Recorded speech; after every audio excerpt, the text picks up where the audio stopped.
Healey said in a letter to DHS Secretary Alejandro Mayorkas that she called the state of emergency due to rapid and unabating increases in the number of families with children and pregnant people, many of them newly arriving migrants and refugees, living within the state but without the means to secure safe shelter in our communities. Healey said that more than 5,500 families, including children, have been forced to live in emergency shelters or receive supportive services from the state. Many of these families are migrants to Massachusetts, drawn here because we are and probably have been a beacon to those in need, she wrote.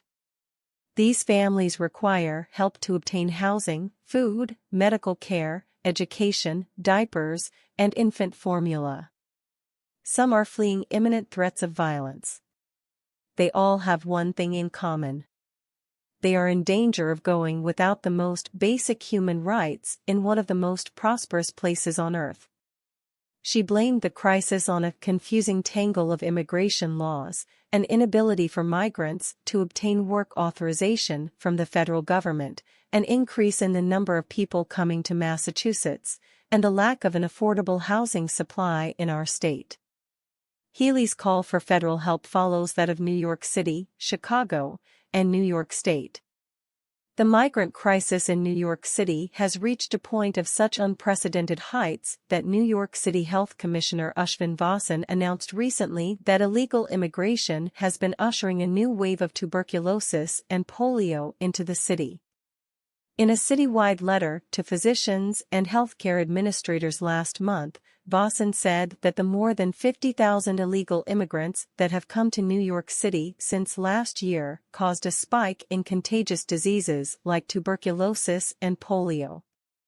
Many people who recently arrived in NYC have lived in or traveled through countries with high rates of TB, he wrote, as reported by the New York Post. Tuberculosis can be cured with antibiotics and generally takes 6 to 9 months to fully recover.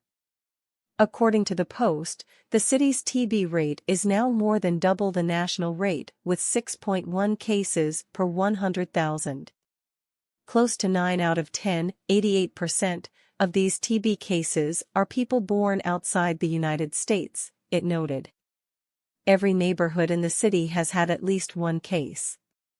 Commissioner Vasan's letter called on New York to pull out all the stops providing migrants health care, food and legal services, the Post continued. Immigrants who lawfully apply for a visa must undergo health screenings and show they are vaccinated, and refugees are screened for TB before entering the United States.